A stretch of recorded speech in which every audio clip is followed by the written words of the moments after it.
Okay, good afternoon, everybody. I'd like to call this meeting to order. This is the Thursday, November 17th, 2022, 4 p.m. Board of Health meeting.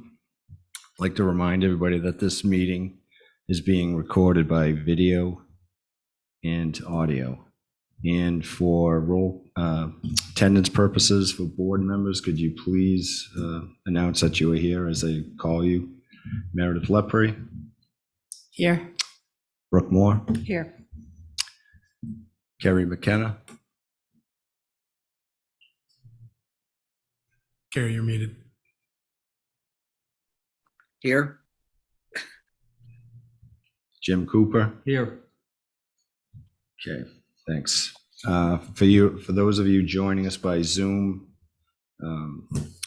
please, when you called upon by myself or Roberto, announce your name and speak clearly so we can keep good records.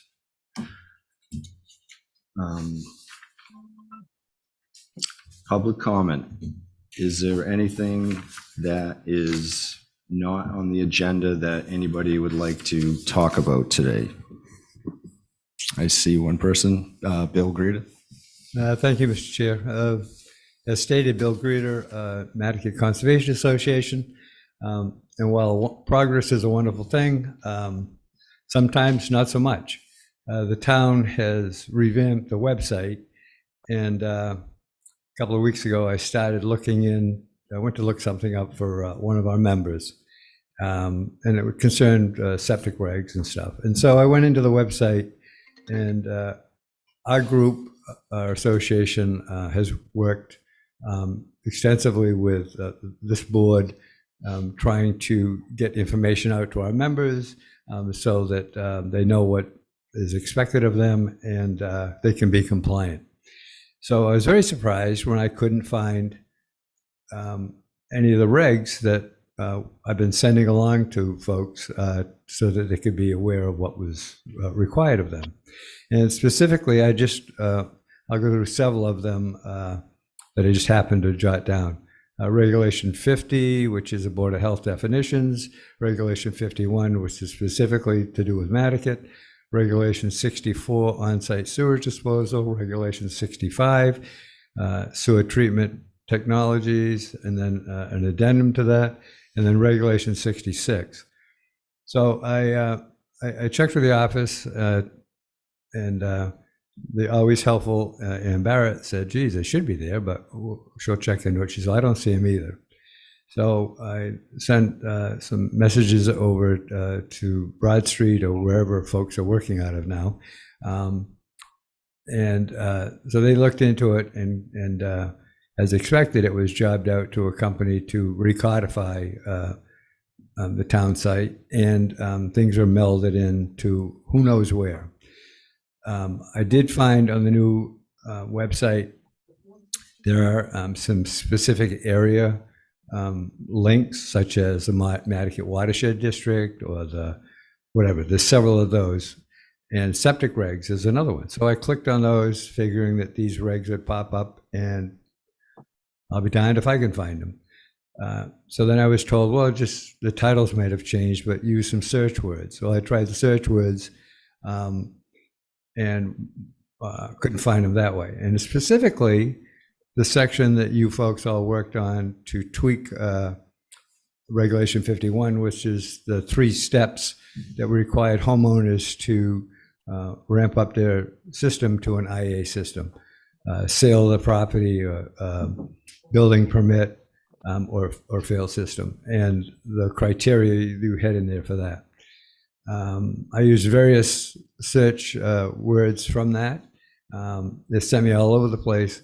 And I would think that given the amount of effort and time that's gone into trying to bring that area into compliance in an environmentally fragile area, that there would be a way for somebody that wouldn't have to hire 2 lawyers and an engineer, no offense intended, to find the answers to this.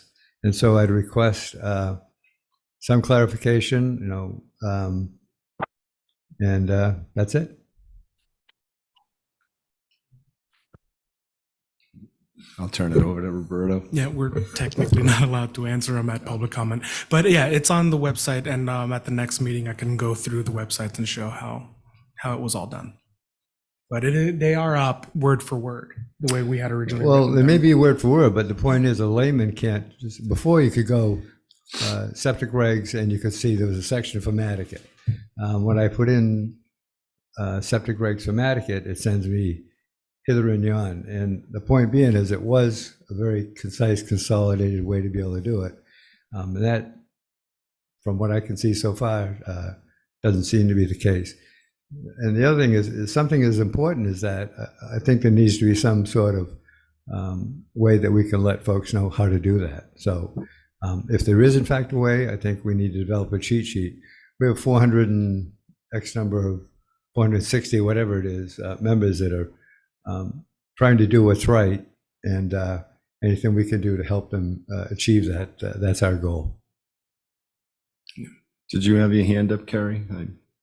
No, not that I know of.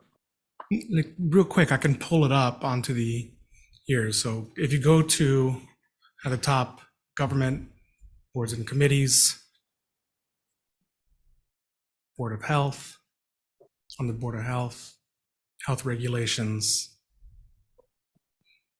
And then here we'll say Nantucket Harbor Watershed. It's all right here. So I saw that, but so example, so can you show me where the regulation 51 is? This is Regulation 51. We did a vote to codify all the regulations, and in that codification process, they changed the numbers to this 303. So this is chapter So the section 303. in there about the three criteria, that's in there also? I'm not going to sit here and go through Well, no, every but single thing that one was by my, one. that was my point. But yes, they are in here. So like if you click definitions, the definition is here, what the inspections are, how the repairs happen. It's all right here. I saw all that. I still didn't find the three criteria you put in for ramping up to a IA system. Yes, we'll go through them. We'll make sure everything is in word for word. If you can't find them specifically, let us know what you cannot find. I'll let general code know if we can't find them either, and make sure that it is done correctly. But these are all in there and they should be word for word. Okay. We'll see. Yeah. Thanks, Bill.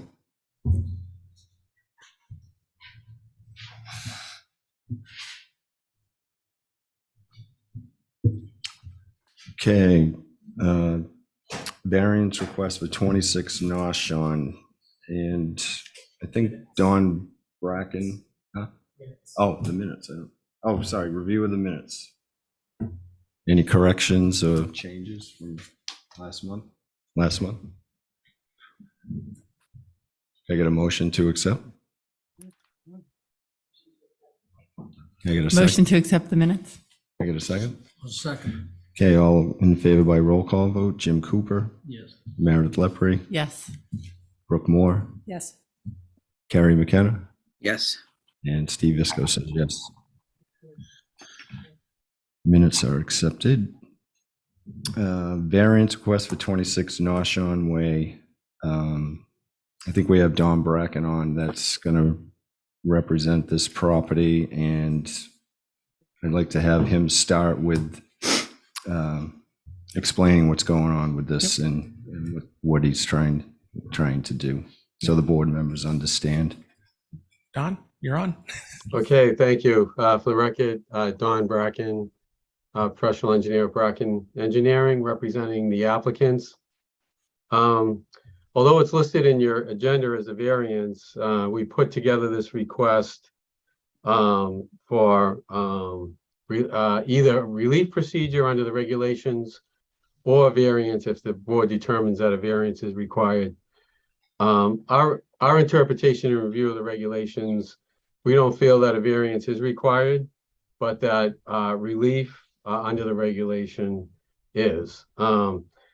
We've done many projects similar to this in the past, and in the past, these have been approved by staff without coming in front of the board itself. Maybe you've had other projects, but we haven't had any that have been in front of the board similar to this.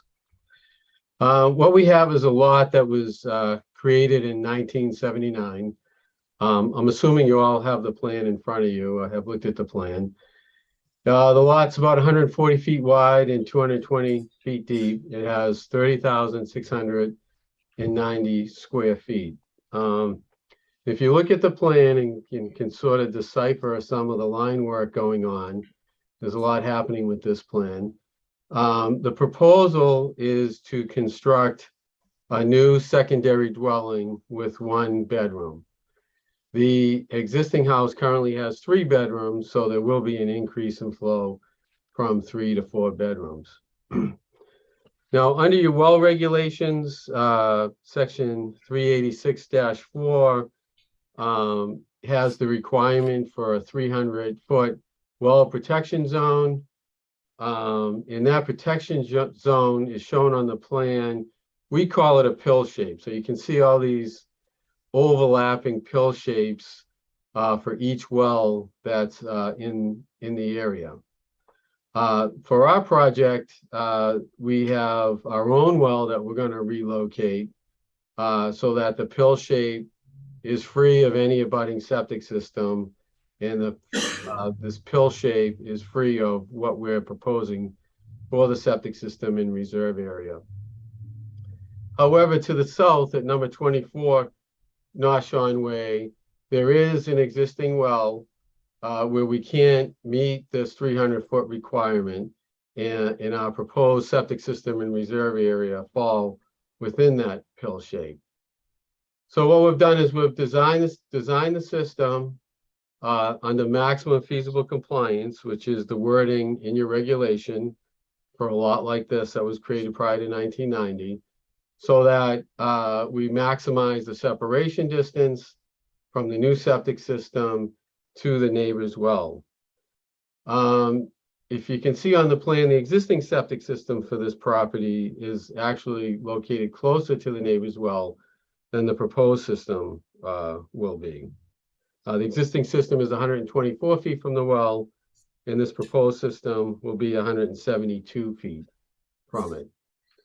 We designed the systems as narrow as we could and as close to the property lines away from this well as we could. So in my letter, I just highlight section 386-7, relief procedures for pre-existing lots. And our interpretation of that is, if the lot was created prior to August 24th, 1990, then, as I said, we only have to meet the requirements to the maximum extent feasible. And we feel that with this plan, that's what we have accomplished. Now, granted, we realize there's an increase in flow, but the regulations that allow this grandfathering, so to speak, does not say anything about the amount of flow. It does not say anything about the lot, does not differentiate between a vacant lot or a lot with an existing house or structure. But what it does specifically say is that, relief can be granted as long as you meet, Title V or any local regulations. So in this case, we do meet Title V. We are proposing an IA system. So we meet the nitrogen loading requirements of Title V. We meet the property line setbacks from Title V as well. So I guess in summary, we feel that this project should be approved under relief procedures, not a variance. But if you feel a variance is required, then we hope you would discuss that and grant the variance. We feel overall that this is obviously a better design and situation than what's existing, even though we are adding a bedroom. There's no IA system right now. We are adding the IA system. We are moving the system further away from the neighbor's well. So we're maximizing treatment, and we feel overall it's a greater degree of environmental protection. And with that, I'll turn it back to the board.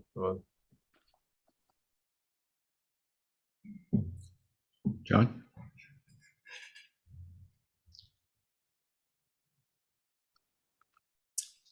So first off, my apologies for not putting in a staff recommendation for this prior to the meeting. We'll use Veterans Day as an excuse, although I shouldn't, but we're a little busy in the holiday, cut things a little bit short. I appreciate Dawn's presentation. I will say that I've only began reviewing plans since about a year ago. And everything that goes into Title V and everything that goes into our local regulations, there's tons of information in there. So it's, even for experienced people, I think it's always a learning experience, but I interpret things the way that I've learned things over the past few years from Roberto and when Art was there, and then really firsthand my experience now. I reviewed this plan, and I felt, number one, it's new construction. New construction is defined as adding a bedroom. So anytime you have new construction, my opinion is, and of Title V, you're supposed to meet every regulation that there is. There's, small scenarios of maximum feasible compliance. That might, in my opinion, in this one, apply to a vacant lot that was before 1990. In this scenario, since they're adding the bedroom, it's new construction, so I felt there was a variance, so it needed to come in front of the board. I will say that the regulation, which Dawn says, relief or a variance, this is for well regulations, so it's not for the location of a leach facility. So when you're doing new construction, you have to respect all regulations, but this regulation, when it talks about maximum feasible compliance, is for the location of a well. But in my opinion, the location of a leach facility on new construction needs to be compliant with this well regulation that we have as well. There technically really isn't usually maximum feasible compliance for new construction. As Don pointed out, we have the local regulation of 300 feet, which established in 1990. Obviously, I believe that was intended for extra well water protection from pathogens. I think it says contaminants in there. So I think that includes more than nitrogen, even though this is a reduction in nitrogen. So I think the intent of maximum feasible compliance is on repairs. Often we see that all the time in Nantucket. I mean, people are here for relief on those well setbacks of 150 feet on those small lots in Nantucket. So, but those are pre-existing. So, I mean, I just fall back on that this is new construction, needs to meet all the regulations now. And that the intent of maximum feasible compliance is generally always on repairs and not for new construction. So that would be my recommendation to the board, would not to approve it based on that, since it's new construction, but that's up to you.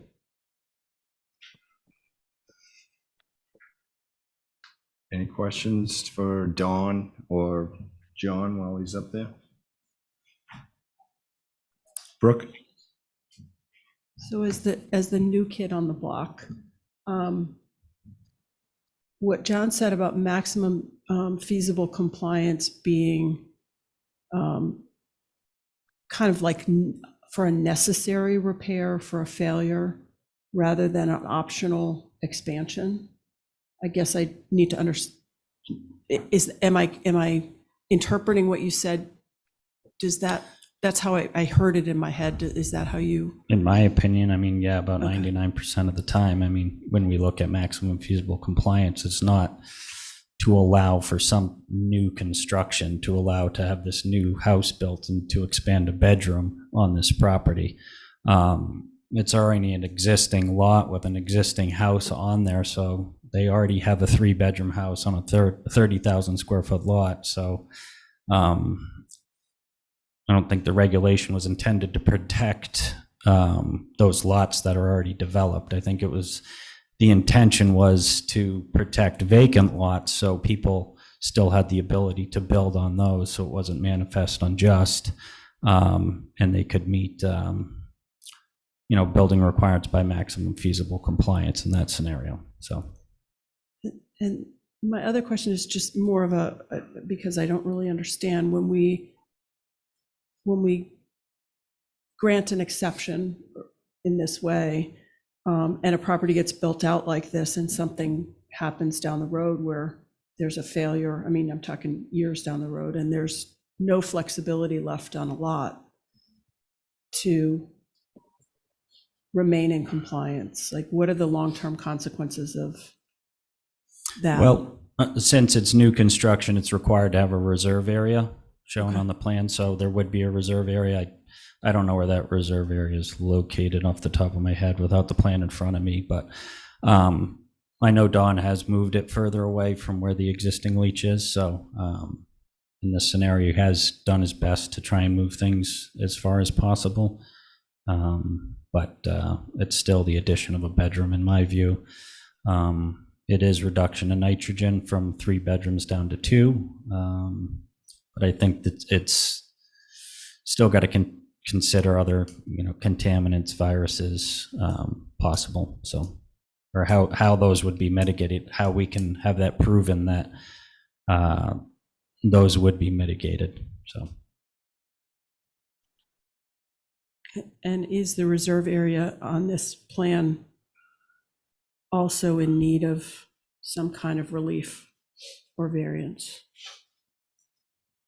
It'd be the whole plan altogether. Okay. Yeah. Does Dawn want to answer that question? I think the reserve's it's on there. There's plenty of room for it. Okay. Yes, to answer that Oh, there it question. is. I see it. Yep, I see it now. Yeah. It needs the same relief, but if I may just address a few comments that, in response to what John said, please. So I think you have to look at the maximum feasible compliance in 2 different ways. If you look at Title V, there's a lot of verbiage on maximum feasible compliance for upgrades and septic repairs, that sort of thing. That's when that would kick in. But when I'm saying maximal feasible compliance under this particular regulation, it shouldn't be looked at as the same way as maximum feasible compliance under Title V, where you're trying to connect that term with strictly repairs. I think you have to look at your regulation by itself and see exactly what it says. It doesn't say anything about maximum feasible compliance only for a repair. Again, it doesn't say anything about whether it's a vacant lot or a built lot. In fact, if you take the opinion that this only applies to vacant lots, so it doesn't apply to this case, I think common sense should prevail, because then what you would be telling me is that, well, if this was a vacant lot, I could have a 4-bedroom system on this property and not need any relief. So right now, because I already have a house, I'm going to be limited to 3 bedrooms. I don't think that makes any sense. And, we also do a lot of work in the zoning spectrum, and there's all sorts of grandfathering provisions there. And that's probably how I've been trained to think. When I see a regulation and there's a grandfathering provision for a specific lot, I think it goes with that lot. And if there aren't any specifics in it about how many bedrooms you can put on there, then I think your interpretation, I hope, would be the same as the way this regulation has been interpreted by Art Crowley and Richard Ray. And I assume Richard Ray was around at that point. I think, we've been doing septic 15, 16 years here, and we've had probably a few dozen where we fell into this category, and those plans have been approved. I think you have to put a lot of weight into, the past precedent and the past interpretation of this. I don't think that it's fair to anybody that is in this type of situation. If you accept that interpretation, then it's changed many properties on this island. And I also feel that, if, depending on how you feel, that if we don't get relief, then I think, this regulation may be outdated and rewrite it to be more specific, so.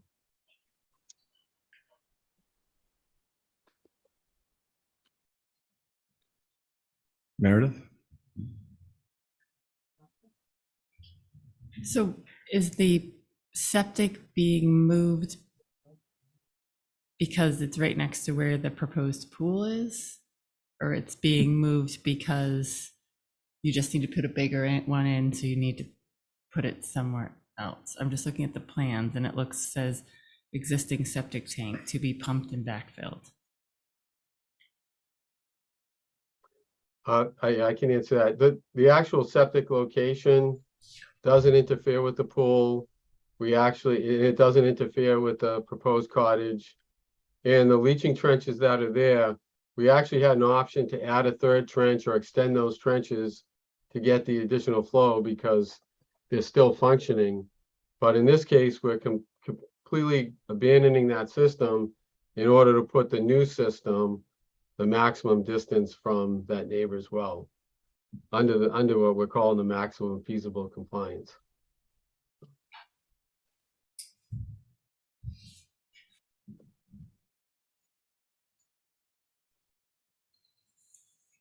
So I just want to reiterate, we're improving the distance from the well that's of concern, that's within the, Correct. Yeah, the gaining distance, plus it's going to be an IA, which is just as the loading of 2 bedrooms. I mean, it's a net benefit for the environment. I mean, I'm a little taken back about this where, like Dawn said, by right, if that lot was vacant, Dawn would be designing a 4-bedroom IA for it because they have the square footage. It's not in a nitrogen zone. It's not in the harbor watershed. This well regulation, and I'll give you an example out in Tom Nevers on all the Arlington, Berkeley, Clarendon, all these streets with houses on 8 and 10,000 square feet. Some of them had 5-bedroom septics, but they only had a 3-bedroom house. So that 5-bedroom septic is grandfathered on that lot. So any of those people, and they have come to us to say, well, I got 3 bedrooms, I'm putting a 2-bedroom cottage up. None of them could meet this regulation out there, down gradient. It just wouldn't work. But it's grandfathered in under the time that the lot was created. But they're adding new construction, so. So would anybody else down, like he said, they've been approved in this office without even having to come to the board. Okay. Now John's interpreting the new construction under this regulation, under maximum feasible compliance, and that's his interpretation. But I mean, I kind of don't, that's not my interpretation of it. It's like, for instance, that interpretation is in just last year, we had a group come in front of us on Gladlands Road who wanted to make a covenant lot, if you remember. And we denied that because they created a new lot, which the lot has to be served by its own well. And they couldn't meet the down gradient of the neighbor's septic system. And we said, well, are you sure the septic's in that, with Paul Santos, is in that line? And he said, yeah, we double checked. And we denied the creation of that covenant lot based on that they couldn't get the well on the lot and make the down gradient foot of the neighbor's septic. And if the neighbor was willing to move his septic, they would have been able to do it. That's under lots that are newly created, and that we explained in that rule was put in the 90s to, help, environmentally, help protect water, groundwater, especially with people who are on wells. If you're on town water, that goes away. The other thing is, if you grant this variance, how does it affect everybody else who comes after you?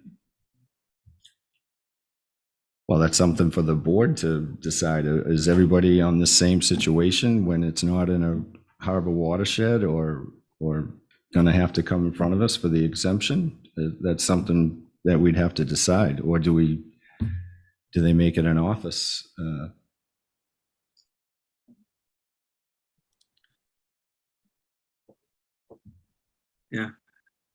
Comment? Carrie, go ahead. Yeah. I guess, the other boards, zoning and all them, they have their things. We're looking at it from a health point of view. And, I see an IA system in grade, it used to be 3, now it's like a 2-bedroom, but we're adding a bedroom, so if we even use short-term rental numbers, the house, the 3-bedroom would be 8, adding another one with the 1-bedroom plus 2 is 4. So we're 50% capacity increase on the lot of potential use. The other thing is forgetting the nitrogen, like John said, I mean, there's 12 people using a well, using the septic system. You got a neighbor's well 172 feet away, and there's more to human waste and septic than just nitrogen. And that is, we also are a single source water. So I'm not really convinced that this is good on a health decision from a point of view. I'm not as familiar, obviously, about the grandfathering, and in other boards I've been on in the past, other places. I mean, the whole thing of precedent setting. If we always use that, we tie our hands, because sometimes we do have to make changes for the good of the community and for, in this case, from our mission for health. So, I'm really not convinced that this is in the best interest of the neighbor's health or is doing anything to improve the community.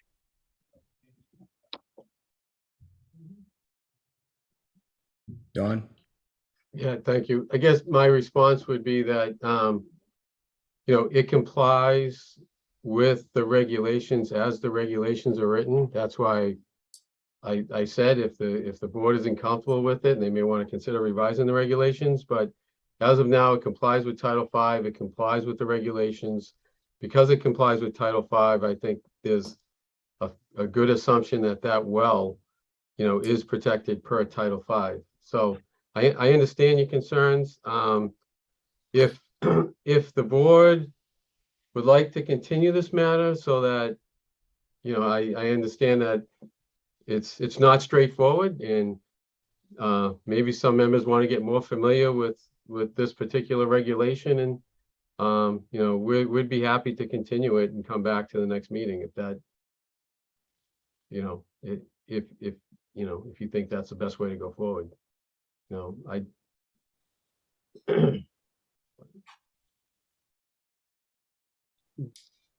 What's the board's, I mean, I know what I'm going to vote for. And I mean, you're distinguishing a bedroom with all these other things that are going on in town, but these people can do it by right. And I think, if push comes to shove, I think personally, I think these people, we're looking at a lawsuit. So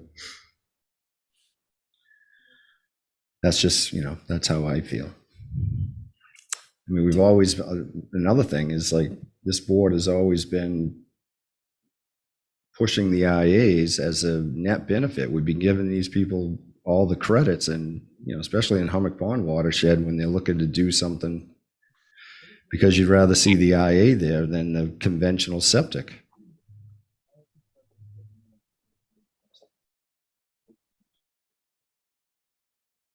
Essentially, we're still increasing load. I mean, we go from 2 bed. What's being added is a bedroom with 1.5 baths and an outside shower. And if those both houses are fully occupied, we're increasing the chance of not. The nitrogen stays the same roughly, or may go up a little bit. But it's I'm more concerned about contaminants. Honestly, there's and I know we don't maybe have a solid response to that. I understand that, but that is something that we need to be aware of and mindful of. I support IA systems. I live in Nantucket, and I will probably have to do mine soon. And it's for the good. But I'm just not feeling this one in the way I'm supposed to. And maybe Don's suggestion that, for me, someone like me, and maybe even Brooke, we're both a little newer to the board, maybe we need more time to understand, what grandfathering means. I mean, is it an automatic pass? Can we learn from things we've done in the past and maybe it is time, we have to look at some things differently. And that, and again, that might be my ignorance, but it just seems that I'm still not seeing how this benefits the neighbor as well, and benefits the water and how contaminants are controlled. I think it's a huge benefit to the neighbor as well, adding the IA and increasing the separation distance. I also think if you decide to continue it, if you may want to consider talking with town council about the regulation itself, to get clarification on what's allowed and what isn't allowed from a legal standpoint, the way it's written. And, like John said, again, this is where, I'm new, and please forgive me for this, but, that is a new building going up on the lot. So my understanding would be that new construction is new construction, not old construction because there's another house there. And that's, so what regulations kick in? Is it, do we have to comply with the new stuff, and that's where I'm a little fuzzy on that. And again, still have my health concerns. No, and I understand that. And I think, again, the focus should only be on this regulation, I think, and whether it complies or not. So that's my opinion. Okay, well, thank you. Appreciate it. Brooke? I too would like to get further clarification on the difference of interpretation between John and Don on this new construction question. I feel like it may be a change from what you're telling me you've observed in the past, and I would prefer to get clarification. I do see the net benefit to the neighbor, because this is a more contained system farther from their well, and I'm also concerned about precedent. So I'd like to investigate those things. So I would move to continue to our next meeting. So you all right with that, Jim? Yeah, so Can we do that and then we'll get it figured out by next month? Yeah, we can continue anything that's on our agenda. Do we need a motion to continue? You need that motion, Okay. though. Can I get a motion to continue the So moved. 26th notion? Second, All in favor by roll call? Jim Cooper, yes. Meredith Lepre, yes. Brooke Moore, Yes. Gary McKenna, Yes. and Steve Visco says yes. So we'll see you next month. Okay, thank you. Thank you, Thanks, Don. Don. And Roberto, should I follow up with you with my questions? Sure. Okay. Yes.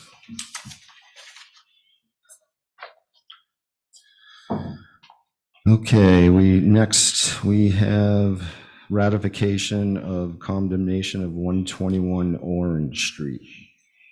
Yes. So the health department went to 121 Orange Street recently. The inspection is in the packet, and we did an emergency condemnation, and we need the ratification of the board. But I believe the property owner is here. If she would like to speak. Okay, Miss Chowder, if you'd just come up to the microphone right there. Please announce your name for the record, too. Yep.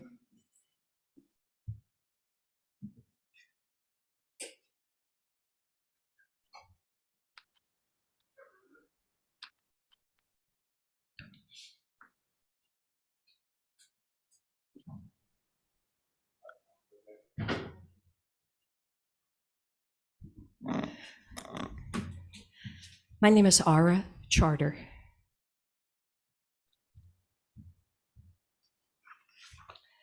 I have received information from the Board of Health and the Building Department about things that they would like to see done at 121 Orange Street.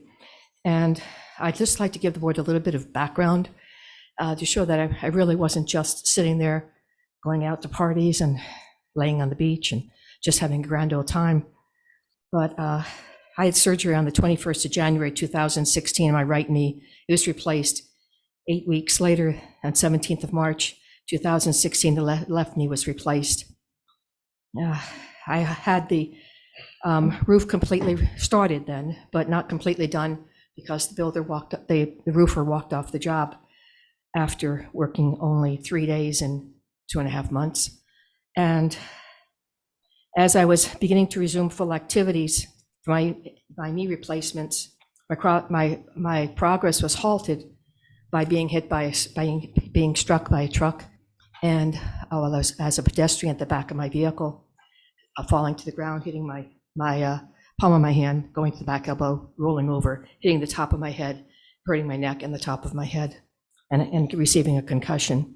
I'm just now coming out of this brain fog, is what they call it. Until recently, physicians have thought that if you measured within the normal range that there wasn't anything wrong, but there was nothing to measure it against because they didn't know where you were before. I am now just coming out of the brain fog, and I've started to do the work. I've done a considerable amount of work.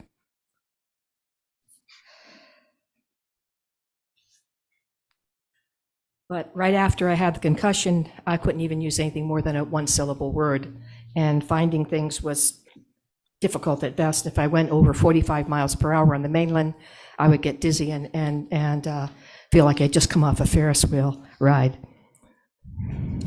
I did finally get an appointment with a specialist, Stephen Rausch, from Mass Eye and Ear on Ontology main campus. And he stated I had significant neurological damage from the concussion, cognitive difficulties and behavioral changes, unable to walk without dizziness, word finding and other communication skills. She moves very slowly when she ambulates, and she easily becomes overwhelmed and feels like she's lost in space and everything is dizzy and off balance. Her dizziness is much worse with the low barometer pressure, such as storm fronts moving in. I also have the ringing of the ears, which sometimes is worse than others, but is always so constantly there. Impressions, this is a woman with post-concussion syndrome. I did finally get PT at Spalding after the pandemic was somewhat calmed down. And Nantucket during the pandemic halted all work in the trades for approximately 6 weeks. I don't know the exact time. And I was at the low end of the totem pole. Those who had houses on Holbert Avenue and Baxter Road were seen first. And I started projects I could do by myself. I removed debris from the premises, dumpster. I rented a dumpster for removal of the roof shingles, paid for the dumpster, and for the weight in the dumpster. I borrowed a dump truck and hauled garden debris. I borrowed a second dump truck when a person who was supposed to drive the truck did not show up. And I gave my word that I returned the truck that morning. I actually drove the dump truck to the landfill, and I was shown by a kind person at the landfill how to operate the dump truck to dump it. A third dump truck was loaded by 2 employees of a friend and taken away with kitchen cabinets that should have been installed before they were destroyed. A fourth dump truck loaded broken lawnmowers and equipment not belonging to me, but just appeared in my yard, and this was hauled away. A fifth dump truck was recently, when it took away the exercise equipment because it was mentioned by either the Board of Health or the building department that there was exercise equipment in the yard, and I was no longer using it, so I hauled it off to the dump. The initial input has been started to subdivide. I've been in contact with the Housing Authority to find out what their rules and regulations are, and to divide the structure into 3 condo units in order to address housing needs here on Nantucket. At present, I have concentrated my efforts on defining the 3 spaces.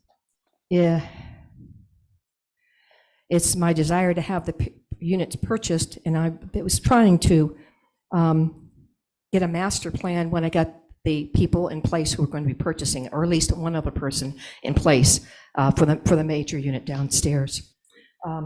I have photographs of items that I have been able to take care of on the premises that was addressed by the health department and also addressed by the building department.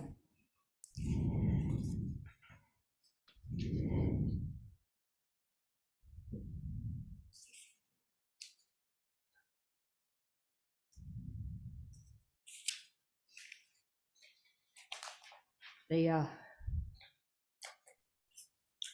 representative of the fire department was concerned about the front steps being cluttered. I removed everything from the front steps except for the door, the wooden doormat.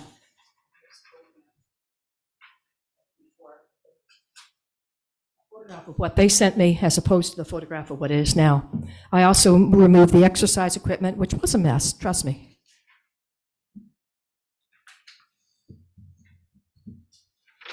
There's also a before and after print.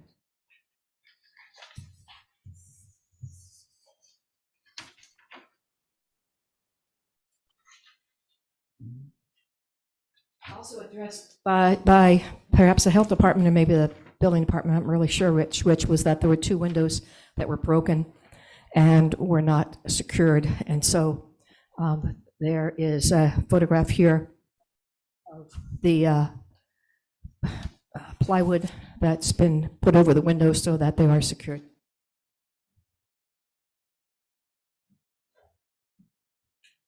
I am in no way saying that this is a frivolous motion to be brought before you. I am saying that I'm 75 years old, I'm handicapped, I'm working as hard as I can. I only have 6 hours in a day. I also do on a tour business here in Nantucket, and the tour business was taking up some of my time during the summertime, but I have more time to work on the house now. And as you can see, the plywood is brand new. In fact, he just texted me over those photographs. That's why I was late. I had to get them copied for you. I'm limited in what I can do. I have somebody lined up to put the windows and the door in. I had somebody else lined up that was supposed to start 7 weeks ago. She's she's out of the country right now, and she had an injury, so she really can't work anyway, so might as well go someplace. I have somebody else who will be putting the windows and the doors in. My intention is to work on the front of the house first, do the windows and the door, and then reshingle the front of the house. After I reshingle the front of the house, I'll do the northeast side and the part of the house that faces the northeast weather. And then the photographs that you have of a shed in the back where it has things that are exposed, what's happening back there is there's no hope for that little partition on the house. It needs to come down and it needs to go back up. So no, I haven't addressed that at all because of the fact that it's coming down and I have to get permits to take it down and just put it back up. While I'm doing that, I'm looking into the feasibility of putting a space down below that because you have to go down 4 feet anyway. You might as well go a few more feet and get some headroom there. Even if you just use it for storage, it's usable space as opposed to dead space. So that's where I am right now. And I know that if you had taken up this issue a year and a half ago, there would be no question whatsoever. I was nowhere capable of doing anything except getting up, eating, going to work, driving, and I could have the steering wheel to hold on to, so it was okay. But I really didn't have the ability to deal with builders. The person who put in the windows, he made me wait, and then he said he was going to be by at 3 o'clock yesterday. He showed up after dark, which is his normal mode of operandus, and then he didn't have what he needed, and he's supposed to come back this morning at 8 o'clock. He didn't show up until after 3. You know, if you dealt with people in the building trades, I know this is not a new situation for anybody, but I have other people that I deal with that when they say they're going to be there, they're there. When they say they're going to do something at that day, that's what gets done. And I'm moving forward. I think it's counterproductive to remove me from the premises when there's running water. There's hot water, there's cold water, there's electricity, there's heat. I've looked around, there's nothing out there, nothing. I mean, what am I supposed to do? Okay. There was a comment somewhere about, quote, hoarding, unquote. If a person looked at things that were piled up, yeah, I think that would be accurate to say that they could consider it hoarding. But if you think about it from the standpoint of the person who actually is stacking it up, What happened is I would go along as if the person who was supposed to be doing work would be doing the work. They wouldn't show up. The next part on my part would be ready to do. I do my part on the next part, and I'd stack that on top of the part that was going to go in just as soon as I finished the first part. And now I'm going to be taking that all down and either finding a storage area for it or dumping it. Because some of the things that I thought I wanted 2 or 3 years ago, I've moved on, and it's not exactly what I want now. So if you'd like to revisit this in, say, 30 days, I'm sure that you'll find that there'll be no signs of, quote, hoarding, unquote, because there will not be anything in the living space other than that would be normal for a person to live in. I'm just asking you to reconsider. The boards just went up, so when he came by yesterday, the boards were not up.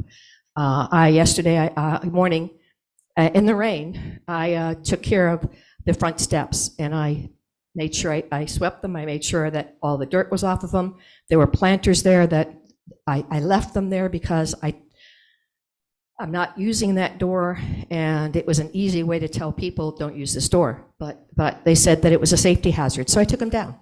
I took it down, and I just threw things away, and I'm just asking for a little bit of consideration. That's all. Okay, thanks, Sarah. John, did you? Yeah, I can touch on this a bit. We originally, just a brief, I just want to give a quick brief history on this one. We inspected this based on a complaint back in August of 2019. Kathy Lefebvre, unfortunately, she's not here right now, but she was, her and I inspected this property a number of times, as I said, dating back to August 2019. There's lots of refuse and various debris in the backyard. A lot of vehicles stored with garbage and refuse accumulation all around the yard. There's corner boards that are exposed to the weather. There's windows that are broken that are exposed to the weather. And we have been in district court since January of 2020, where that judge is continued to order Ms. Charter to make the necessary corrections to the violations as far as garbage accumulation, the weathering on the house, not weather tight. And this property also has been in housing court, which was approved in the housing court to receivership, which I think it's 121 Orange Street LLC, was granted receivership of the property to make the improvements, the necessary improvements of the property to address all the violations to make it habitable again. Recently, we did inspect, but that's actually what's before you is the condemnation, which we discovered. There were a few reports in the packet, one from Building Commissioner Paul Murphy, saying that the exterior entrances are unsafe and partially collapsing. Exterior siding is in failure, missing entirely in spots. Vehicles remain on the property, filled with debris. The floor framing at the rear entrance is rotted away, leaving interior open to the weather. The foundation is crumbling. This was on a joint inspection with the building commissioner and health department and fire prevention officer Joe Townsend, which if you looked in the packet, there's an email from him which states that the structure's been flagged, so no member of the fire department staff should enter the structure. The findings of padlocks on all doors, hoarding visible from exterior, and questionable structural stability warrants this decision. So the building commissioner and fire department obviously have great concerns, as well as we do at the health department, as It's unfortunate, and the fact of the matter is no one should be living in this house at this time. So that's where the emergency condemnation came from, as it's exposed to the weather.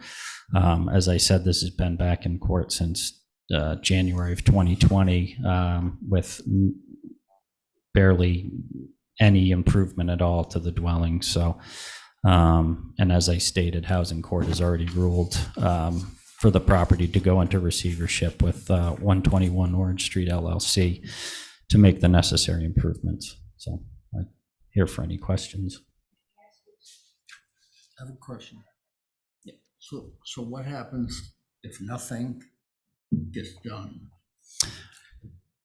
Well, the Housing Court Southeast Housing Court already ruled in favor for a new owner to take over the property to make all the necessary improvements to address all the violations. So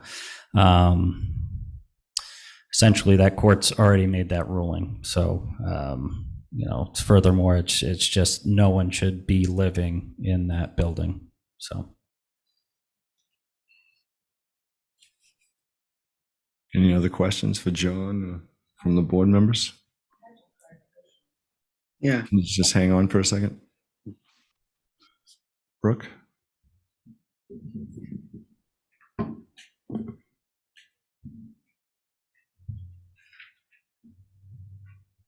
If the property is condemned and the conditions that cause the condemnation are remedied, then it is inspected and shown to be habitable, The condemnation gets automatically lifted. okay, thank you. Yeah, Carrie? Yeah, so, a condemnation thing, I understand. The receivership, I mean, who owns the house at this point? So the way the receivership program in the state of Massachusetts is set up through the housing court to allow a temporary guardianship of a property in order to bring it back up to a habitable condition. Once it is brought up to that habitable condition, it gets given back to the original owner, but a lien for the cost of the repairs is put on the property until those costs get repaid.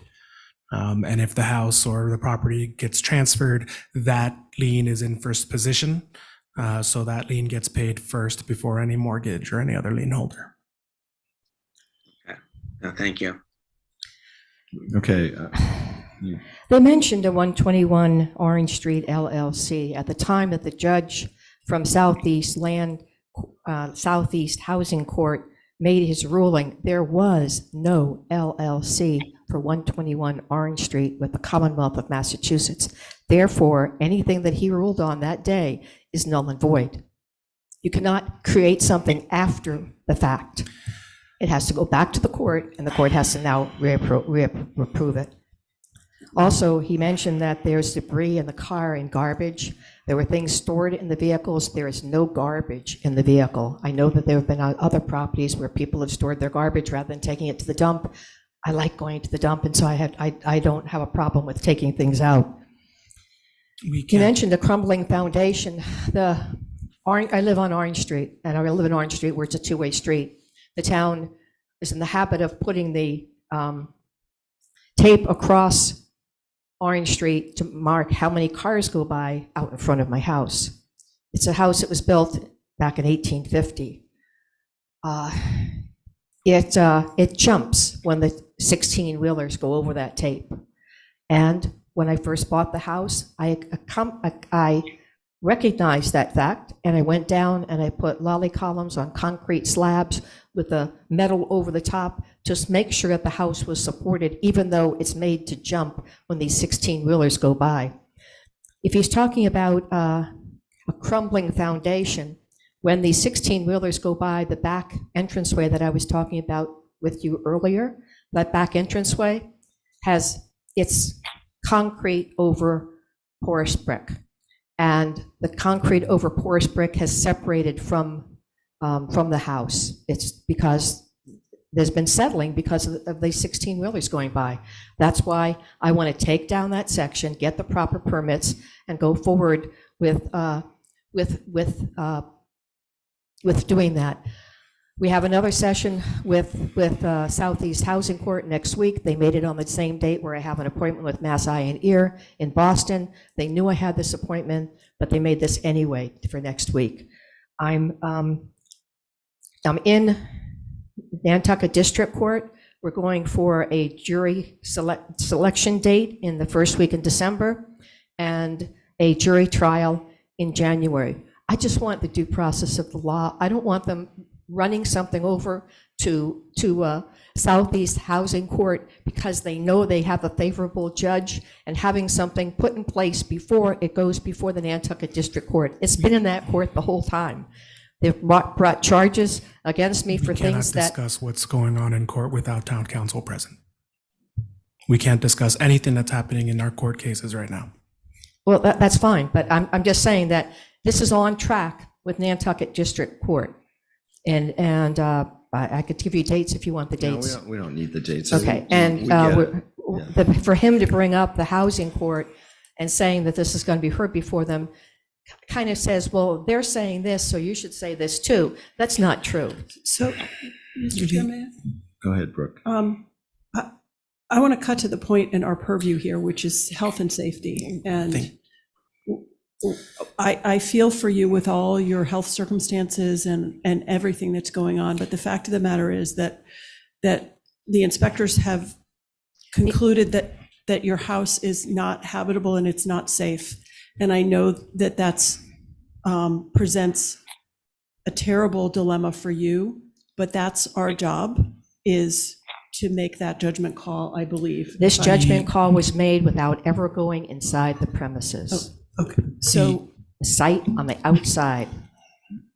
Someone did break into the house. It was probably 121 representatives before they were established as an LLC. Regardless of any of the decisions of the courts or things like that, where we are right now, we have a significant history with this property, dating back to when I first started.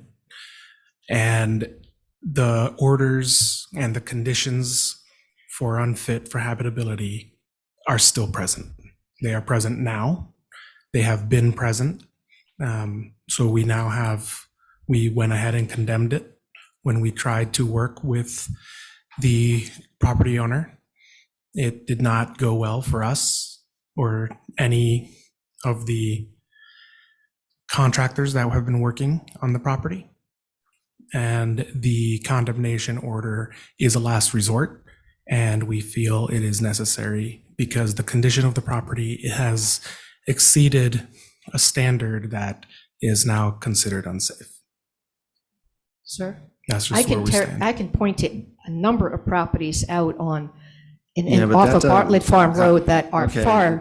That doesn't have anything to do with you being in front of us right now. I understand that, sir, but Right. they have never been inside the house.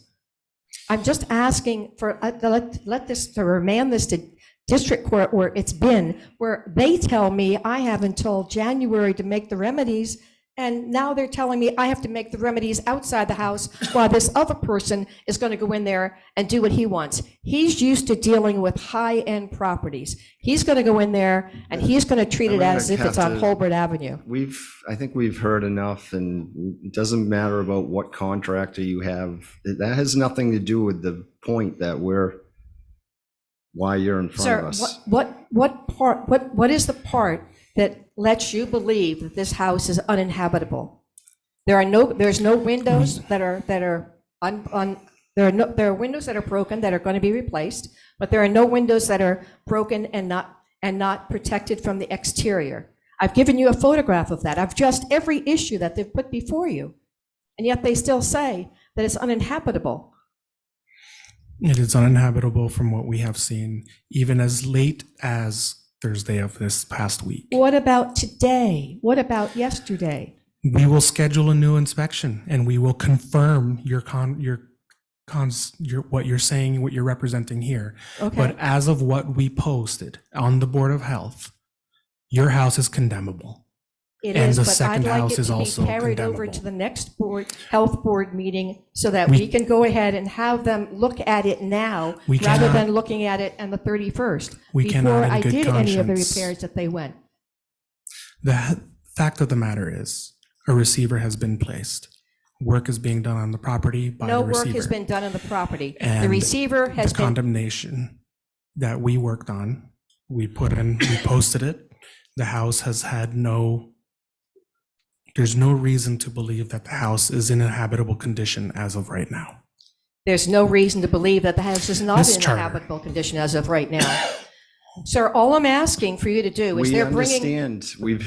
I don't think, do you have anything new to add about what you've been talking about? I don't think you do. So you're just let me gonna, just think for 1 minute, sir, okay? I don't think what you're gonna have to say is gonna change any of the board members' minds here after we've heard from our what- inspectors and Roberto and we understand the situation that you're in, but, No, okay. no. What is the what- appropriate form what- of the motion? You're working on an inspection that was done on what, the 31st of October? What was the question? What is the appropriate wording of a motion if we're going to support the recommendation? Just the ratification of the condemnation. I move that we ratify the condemnation. Please, I beg of you to just let them have Please. another inspection. I've We're addressed all voting their on issues. something. Can I get a second to that motion? Second. All in favor by roll call vote? Meredith Lepre, Aye. Jim Cooper, Yes. Brooke Moore, Aye. Carrie McKenna, Aye. and Steve Visco says hi. Thank you for stopping in. May I make a motion to adjourn, Mr. Chair? I did ask the chair to add the director's report at the We, end. Okay. yeah, we I forgot forgot about to the put that on the director's agenda. report, so. I have to go. 2 or 3 Another minutes. obligation, so I'm going to Sounds good. fill a quorum, so. Yeah. Yeah. So just wanted to give a quick update. We've been talking about, from the last few meetings, about bringing up information about the strategic plan and where we stand. So I figured that we can start going through them as we move on. So in this first one, what I'm going to talk on is actually the behavioral health section, which is the number 1 on the strategic plan. The first objective was to improve the access of behavioral services. So what we did see is a big break during COVID-19, the outbreak that we had. There was a severe barrier to access to behavioral health. So that was definitely a setback. However, in this specific objective, the 2 strategies that were put were advocate for telepsychiatry and advocate for the funding of service providers. If there is one thing that COVID-19 did, was actually increase telepsychiatry in the state of Massachusetts. So where we stand on that is, though we're not where we're looking for, we don't have a quantifiable number right now, we have been able to start increasing telemedicine access in Nantucket. Jericho, I don't know why I blanked out on his name.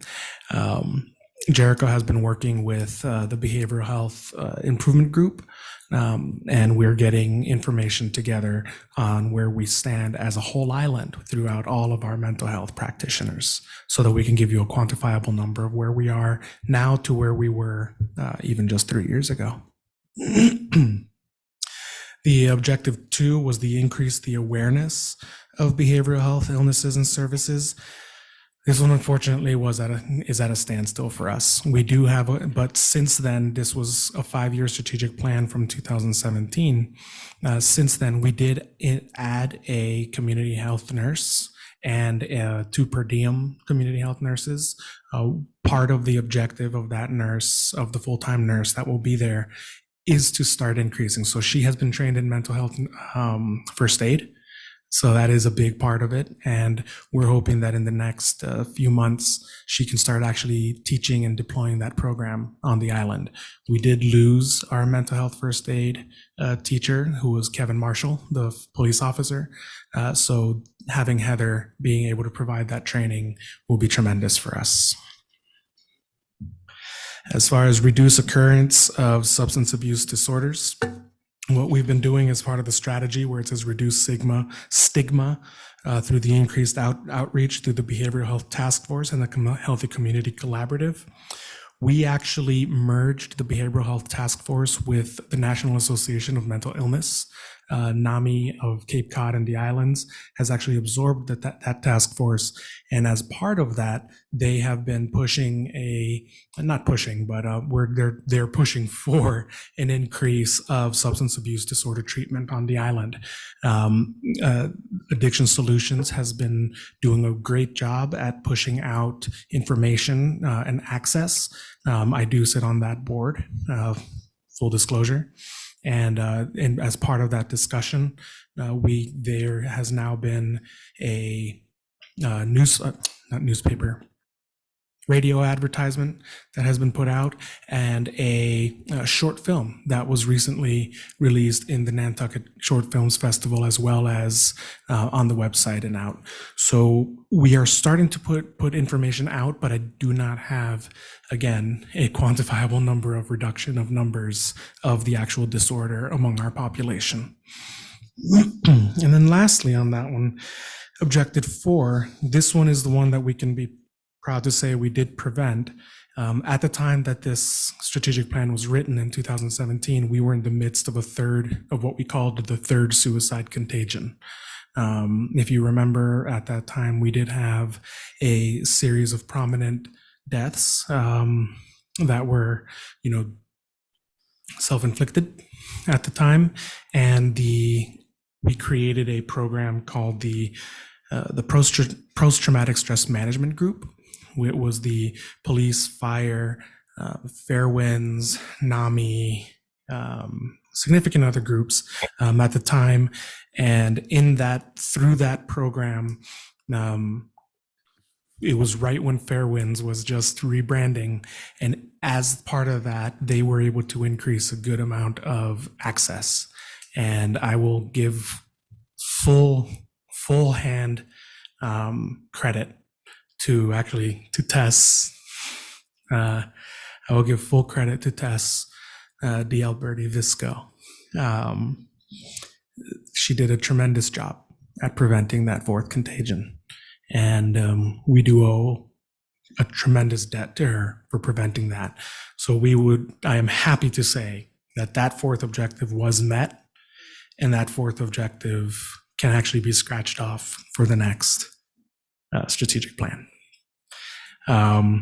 So I will leave that as the first section. There were 5 sections in total, I believe.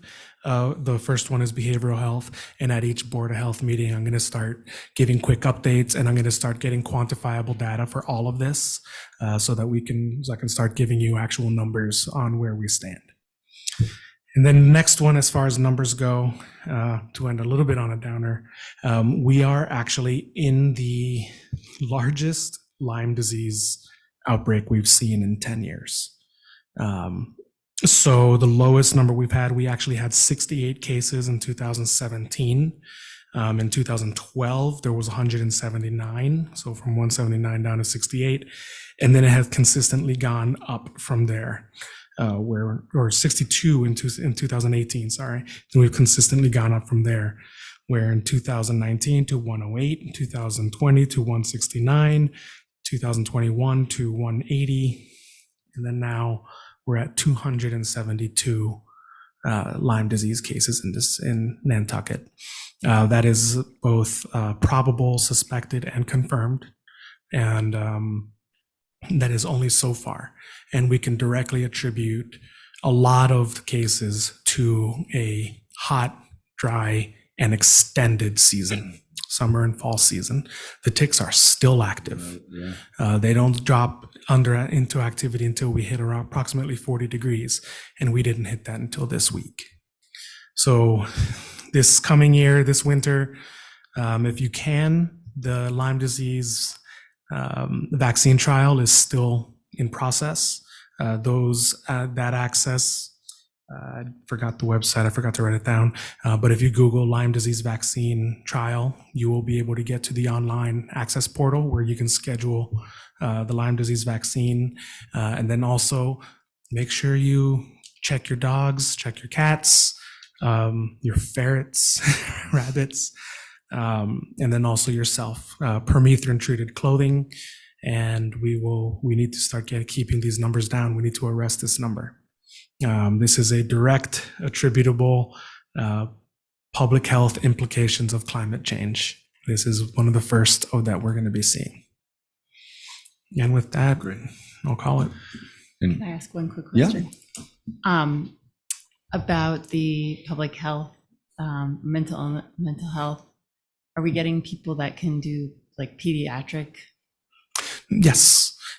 So we are trying. So actually, our per diem, one of our per diem nurses, Keziah Duarte, she is actually working where we have her at our house, the new teen center. And she's providing some information there, mental health awareness, mental health, basic screening, like QPR. We haven't had her trained on mental health first aid yet.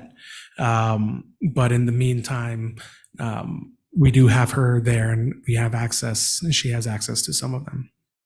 But do we have like counselors or nurse practitioner, like pediatric mental health providers? Not on staff. Or not on staff, but on island, I guess. It sounded like you. On island, there is no pediatric mental health nurse staff. However, I believe Fairwinds has contracted with some for telemedicine. So there's access to it, but we don't have any of them physically on island yet. Okay, thank you. But I do know of a few people who are studying it. And if things go well, they should be graduating soon, and they do intend to open up practices here. Great. Carrie? No, thank you for the report. I appreciate it very much. No questions, though. Oh, okay. I just saw your hand up on the. No, that's just me moving. Okay. Oh, your little blue hand, your little yellow hand's up in the box. on Zoom. Up there There you it is. go. Gone. All Okay, right. can I get a motion to adjourn? Motion to adjourn. Second? We're closing. I think we've closed it, Ara. We're closing the meeting. Can I get a second? Second motion. All in favor by roll call vote, Carrie McKenna, Aye. Meredith Lepre, Aye. Jim Cooper, Aye. and Steve Visco says aye. Thank you, everybody. Thank you. I got one. I get over September. The weekend.